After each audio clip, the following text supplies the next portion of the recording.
Assalamu alaikum everyone, welcome to the psychology lectures. My name is Asha Siddiqa and we are doing terminologies of DSM-5. Cataplexy he episodic episode है। Episode कैसे है कि जब इंसान किसी extreme emotional intense emotional state में होता है, वो लाफ्टर, एंगर, फियर, सरप्राइज हो सकता है।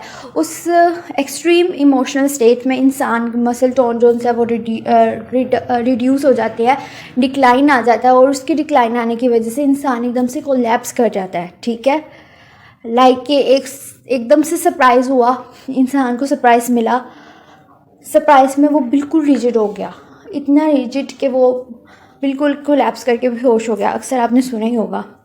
ठीक है, तो वो ये कैटाप्लेक्सी होता है।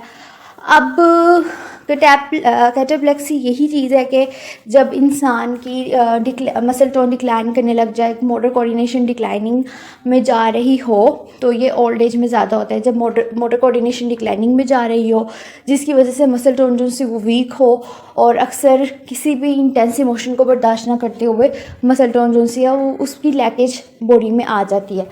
ठीक है, अब आप लोगों के लिए जो टास्क है वो ये चीज़ है कि आप लोगों ने नार्कोलेप्सी और ये कैटाप्लेक्सी के दरमियान जो सा डिफरेंस है ना, वो लिखना है कमेंट बॉक्स में। और जो करेगा ऑब्वियसली वो उसको एप्रिसिएशन मिलेगी। एप्रिसिएशन जो है वो एक सरप्राइज़ है और लेकिन मिलेगी ज़रूर। ओके, तो आपने कमेंट बॉक्स में लिखना है और प्लीज़ चैनल को सब्सक्राइब ज़रूर करिएगा।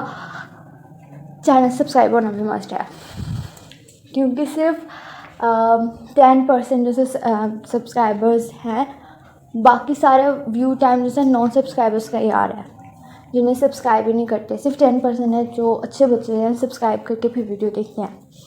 तो बस एक वीडियो है, एक टच है, प्लीज़ कर दीजिए। अल्लाह हाफिज़।